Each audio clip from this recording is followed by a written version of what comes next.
Hello Booktube, my name is Elizabeth. Welcome or welcome back to my channel, Book as in Books. I have a tag for you today. It is the quarter year book tag.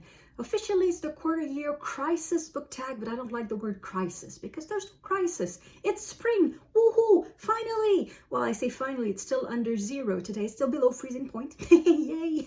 But it's spring, it is spring. We are in April, it is spring.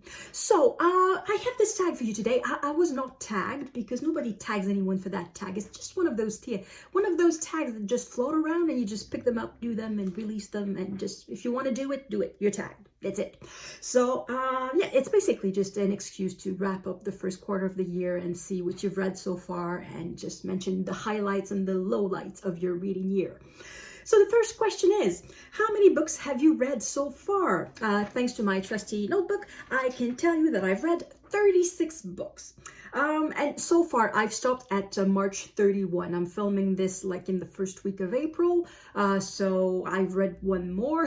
So technically I'm at 37, but for the purposes of this tag, at the quarter of the year, I was at 36. Have you found a book that you think might be a 2023 favorite? If not, what was your favorite book you read that wasn't quite a 5 stars? I don't star rate books, so I don't know if I've read a book that is going to be one of my favorites of the year. I cannot say that any of my readings just bowled me over and that this is an unforgettable book. I will remember this for the rest of the year and perhaps the rest of my life. I don't think I've had that, particularly nonfiction. I'm still waiting to be, so I'm going to answer the second question. If not, then what are the best books you've read?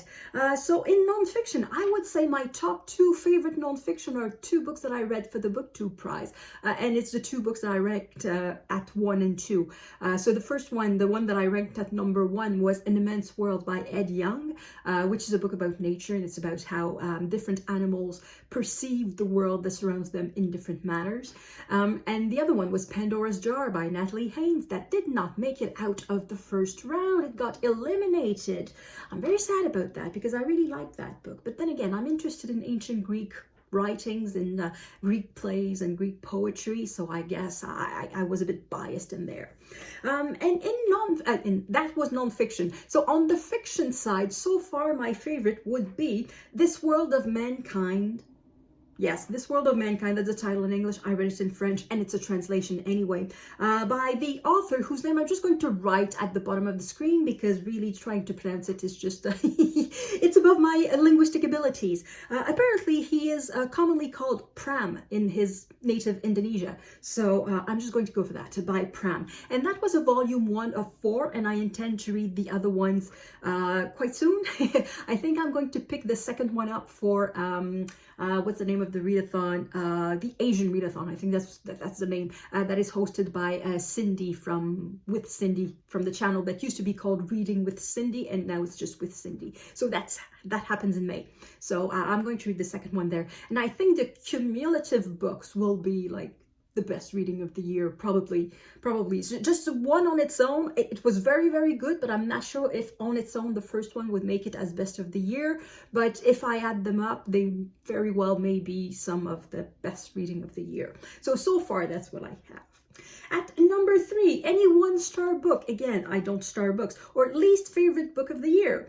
Well, I made an entire video on that, and it's a book I did not read completely. That would be Spare by Prince Harry, which was terrible. It's a terrible book. After 50 pages, I gave up because it was just a whole bunch of nonsense, and he was just plain mean in that book. He was kind of twisting. If someone did not act precisely as he hoped that person would act, he resents it. He resents the world for not responding to his every need at every moment. And I really did not like it. And that's supposing that everything he says is true, because again, we may have doubts, because a sentence that he wrote is what facts are often fables we tell ourselves, something like that. Chronology is a fable.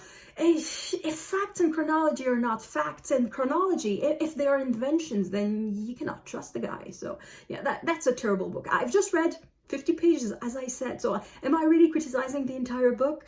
Yes, I think that I am, because I have no reason to believe that the rest of the book would be better. So yeah, that's the worst book I've read so far. Well, tried to read so far. Question 4, the most read genre so far. What do you call a genre? Please define the word genre.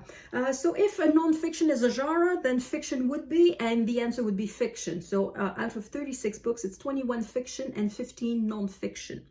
And if we go into subcategories of each of these supra-genres, the category, again, if we can call it that, a category that I've read the most would be general fiction. So it would be books that you find in the general fiction section of the bookstore rather than in the mystery section or romance section or fantasy horror or whatever. So it would be books that you find in the general section. And I read 8 of those, and I'm not even including classics. So I read 2 or 3 books that were published in the 19th century. I did not include those in my 8. So even if you add these classics to general fiction, then it would be 11. So yeah, it's definitely that general fiction, which is not really a genre, but that's what I've read the most. And on the non-fiction side, it would be memoirs and biography. I read 6 of those. Question number 5, a book that surprised you. I put 2 there, 1 fiction and 1 non-fiction. The fiction that I wrote, it's not translated in English, so it sucks a little bit for you. It surprised me. The title is Royal, so royal, and it's a narrative about a student who is studying in law school at the University of Montreal, and it's tough. It's very difficult for him. He thinks he's so much better than everyone else. He has a very high opinion of himself, and he goes in there very full of himself, and then he finds it really, really difficult. He wants good grades. He wants to get a top-notch practicum, and he wants everything. He wants the big job and the flashy car and everything. So he puts enormous amount of pressure on himself. And the reason I say it surprised me is that the narrator, the main character, is an asshole. And at first I wasn't sure if I would like the book, and then at the end I ended up liking the book, even though I hate the character. I hate the main character, and it's just that main character speaking the entire length of the book, and it's just that character's point of view. And that character is an asshole, as I said, and yet I like the book. So that was very surprising. And in nonfiction, my surprise is a book that I read recently for my own readathon. For People April, I started early. I started reading memoirs and biographies at the end of March because I was just too excited about my own readathon. And I read Garlic and Sapphires by Ruth Reichl. I don't know if it's how it's pronounced. R-E-I-C-H-L. Ruth something. She was the food critic for the New York Times in the 1990s, and this is her memoir of disguising herself and going to various restaurants in New York to test the food and taste the food and to write her articles. And it's super fun. It's really funny, and the food descriptions, I can understand why she's a food critic. She knows how to write about food. I'm not a foodie. I don't care. I don't cook at home. I buy takeout, and I buy frozen food that I just put in the oven, and it's just, yeah, I'm not a foodie at all. When I go to a restaurant, I do like a good restaurant though, but I don't go to expensive restaurants. And I just read those, and it was just mouth-watering food, including food that I don't like, including food that I wouldn't really eat, like a lot of seafood. I'm not much into seafood, and she would describe these foods, and I was just thinking, oh wow, that would be good. Perhaps I would like this place. So I was a bit surprised of liking this food memoir that much. So I highly recommend that one. Number 6, a book that's come out in 2023 already that you want to read but haven't yet. That would be another memoir. It is All the Beauty in the World, The Metropolitan Museum of Art and Me by Patrick Bringley. From what I know, I haven't read the book, the author is a security guard at the museum, and I think he talks about how the museum influenced him and his relation with art and perhaps his life. I don't know exactly. And it came out quite early in the year, quite a few weeks ago, so it's not like it came out yesterday, but it came out a few weeks ago, and I am something like 42nd on 3 books at the library, so it's going to be a while before I get to that book, but I hope to get to it before the end of the year. Question number 7, one goal you made that you are succeeding at. That would be traveling around the world through books. One of the goals that I made at the beginning of the year was to visit 30 countries through books. So that means either reading a book written by an author from a certain country and set in that country. So it could be fiction, could be literature, but it could also be nonfiction. So it could be the travel memoir of somebody. It could be a memoir. It could be a history book. It could be anything. So just a book set in different countries. And I said that I wanted to visit 30 countries, and so far I'm already at 12 countries in just 3 months. So I am well on my way, and I'm having so much fun with that goal. I kind of wish I had made the goal at 50, but there's no reason to put any pressure on me. If I visit 50 countries, good for me. Yeah, I'm having a lot of fun with that goal. Question number 8, one goal you made you need to focus on. That would be reading Canadian literature. Already at the end of January, I modified my goal. At first, I wanted to participate in Jolene at Bookworm's Adventure Girl. She created a Canada Reads, I guess, or a Reading Canada challenge. And she created a spreadsheet, not a spreadsheet, a bingo sheet with prompts for each province. So I wanted to read one book per province and per territory. And then I sort of realized that it would not be possible. So I just decided to combine that that goal of mine of reading one book per province with the other the other goal that I had set myself to read at least 10 books by French Canadian authors, and to combine them and just to say read 20 books by Canadian authors. And so far I am at 3, and I'm currently reading a 4th. So I'm at 3 books out of 20 ideally. So yeah, that one's not going very well. So yeah, I may need to push a little bit on that. And finally, the last question is, new to you booktubers that you recommend. So I have discovered quite a few booktubers in 2023. I'm not saying that these are new to Booktube, that they started their channel in 2023, though a couple of them did. But it's just booktubers that I found. So I'm going to, of course, leave links in the description box below, and I'm going to name them now. So there's Jess at Stalking Kafka.